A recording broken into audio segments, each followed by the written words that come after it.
হঠাৎ করে আজকে দেখা মিলল ব্যতিক্রম ধরনের একটি গাড়ি। স্বাভাবিকভাবে রাস্তায় গাড়ি দেখা যায় যে গাড়িগুলোর ছাদগুলো থাকে স্বাভাবিক, কিন্তু এই গাড়িটার ছাদের উপর দেখা যাচ্ছে যে একটি সোলার প্যানেল, যেখানে সোলার প্যানেল থেকে চার্জ করে গাড়িটা চালানোর জন্য সুন্দর একটা পদ্ধতি তৈরি করা হয়েছে। চার্জের বহন করে আপনারা দেখতে পাচ্ছেন যে আমরা দেখানোর চেষ্টা করি, গাড়ির উপরে একটা সোলার সেট করা আছে, যে সোলারটা দিয়ে ও নিজের থেকে রৌদ্র থেকে একটা চার্জ ব্যাটারি করে নেয়, যেখান থেকে পল্লী বিদ্যুতের যে চার্জটা সেখান থেকে অনেকটা সাশ্রয় হয় এবং সে চলতি পথে যে কোনো জায়গায় গাড়ির চার্জের জন্য টেনশন করতে হয় না, এখান থেকে একটা ব্যাকআপ পায়। আমরা এই মুহূর্তে কথা বলবো এই গাড়ির যে মালিক, তার সাথে কথা বলবো আমরা, যে সে কতটুকু এখান থেকে সুবিধা পায় এবং যারা অন্যান্য গাড়ি চালক যারা আছে, যারা গাড়ি ড্রাইভাররা আছে, তাদের উদ্দেশ্যে আমরা তার কাছ থেকে একটা সাক্ষাৎকার নেব যে এটা কতটুকু তার কাছে উপকৃত হয় এবং এইভাবে যদি সবাই কাজগুলো করে তাহলে এখানে কতটুকু উপকৃত হবে সবাই এবং দেশের পল্লী বিদ্যুৎ থেকে ঘাটতিটুকু কতটুকু আমাদেরকে সাশ্রয় হবে। এখন কথা বলবে এই গাড়ির মালিকের সাথে। আসসালামু আলাইকুম। আপনার নাম? আপনার এলাকা কোথায়, মানে আপনি বাড়িটা কোথায় নিজের?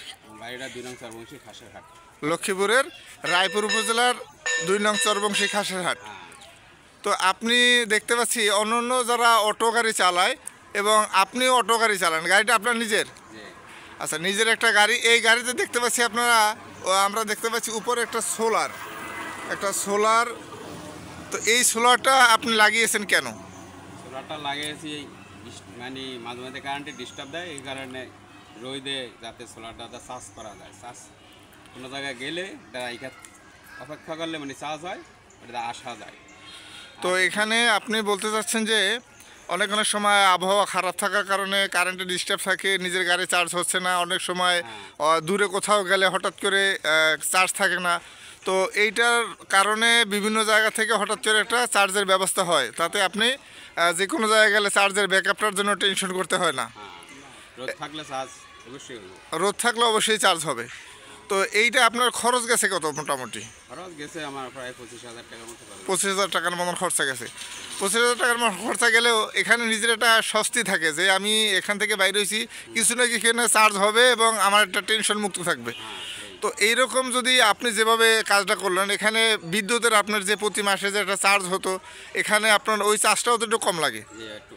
তো এইরকম যদি আপনার মতন সবাই যদি চিন্তা করতো, তাহলে পল্লী বিদ্যুতের যে এখন বর্তমানে যে ঘাটতিটা হচ্ছে বা বিভিন্ন জায়গায় যে সংকটটা রয়েছে, আপনার মতন সবাই যদি এরকম উদ্যোগ নিয়ে যদি কাজ করতো, তাহলে তো এখান থেকে বিদ্যুতের একটু সাশ্রয় হতো এবং ওই মানুষটাও কিছু উপকৃত হতো। তো তাদের উদ্দেশ্যে কি বলবেন আপনি, সবাই যারা বর্তমানে এখন অটো চালাচ্ছে? অটো গাড়ি চালায় এরা যদি আপনারা মেকানিকের সাথে আলাপ করে স্থানীয়, যেমন চার্জ কতটুকু ভোল্টেজ পাইব, কতটুকু হইব, কতটুকু অ্যাম্পিয়ার লাগবে, এটা হিসাব করে যদি লাগাই দেখতে পারে সমস্যা নেই। তাহলে এখান থেকে তারা যদি লাগায় তার উপকৃত হবে। আলাপ করে সোলার আলাপ করে দেখতে পারে ব্যাকআপ করে। তো এটা কত ওয়াট আপনি যে সোলারটা লাগাইছে? 355 ওয়াট আমার, কিন্তু 550 ওয়াট পর্যন্ত কাজ। ছাদের বাইরে গেলে তো আর ভেঙে যাবো। জি।